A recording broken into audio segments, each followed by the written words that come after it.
Bismillahirrahmanirrahim. Assalamualaikum warahmatullahi wabarakatuh. Perkenalkan, nama saya Nadia Pratiwi, NPM 0319011265, kelas J. Di sini saya akan membahas tentang teknik pengumpulan data dan instrumen pengumpulan data. Baik, langsung saja. Yang pertama, teknik pengumpulan data. Apa itu teknik pengumpulan data? Jadi, teknik pengumpulan data adalah sebuah metode yang dilakukan oleh seorang peneliti untuk dapat mengumpulkan data dan informasi yang nantinya akan berguna sebagai fakta pendukung dalam memaparkan penelitiannya. Dalam menentukan teknik pengumpulan data, seseorang diharuskan untuk menentukan terlebih dahulu terkait dengan metodologi yang diambil dan ditentukan oleh peneliti.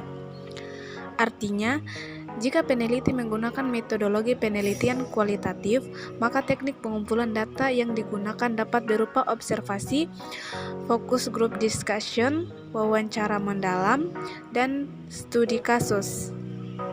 Sedangkan penelitian kuantitatif cenderung menggunakan teknik pengumpulan data berupa angket, wawancara, dan studi dokumentasi. Kemudian selanjutnya jenis-jenis teknik pengumpulan data. 1. Observasi. Teknik pertama ini adalah teknik pengumpulan data yang dilakukan secara langsung. Untuk melakukan observasi, seorang peneliti diharuskan untuk melakukan pengamatan di tempat terhadap objek penelitian yang diamati menggunakan panca indera yang kemudian dikumpulkan dalam catatan atau alat rekam. Observasi terbagi menjadi 3, yaitu observasi partisipatif, observasi terus terang atau tersamar, dan observasi tak berstruktur. 2. Kuesioner atau angket. Teknik yang kedua adalah menggunakan kuesioner. Angket atau kuesioner adalah teknik pengumpulan data yang dilakukan dengan cara memberikan beberapa pertanyaan terkait penelitian yang akan diberikan kepada responden. Kemudian 3. Interview atau wawancara. Secara konsep, terdapat kesamaan antara kuesioner dengan interview. Yang membedakan adalah waktu terjadinya proses pertukaran. Interview dilakukan secara langsung, berbentuk tanya jawab atau wawancara. Dalam teknik wawancara, interview narasumber berperan sebagai informan yang berperan sebagai sumber informasi. 4. Studi literatur. Untuk dapat melakukan teknik pengumpulan data studi literatur, peneliti melakukan pengumpulan studi literatur yang memiliki relevansi dan sesuai dengan apa yang dibutuhkan untuk menunjang penelitian. Dan yang terakhir, 5. Studi dokumen. Teknik pengumpulan data yang terakhir adalah dengan cara melakukan studi dokumen. Dalam studi dokumen, peneliti mengandalkan dokumen sebagai salah satu sumber data sebagai penunjang penelitian. Contoh dokumen yang digunakan dapat berupa sumber tertulis, film, gambar, dan foto.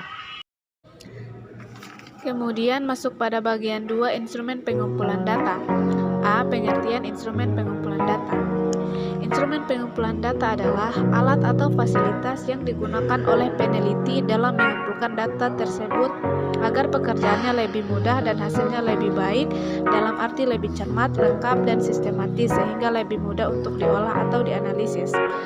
Instrumen penelitian merupakan sarana yang diwujudkan dalam bentuk benda, misalnya angket, pedoman wawancara, lembar pengamatan, soal tes, dan lain-lain. B. Bentuk instrumen pengumpulan data. Bentuk instrumen berkaitan dengan metode pengumpulan data.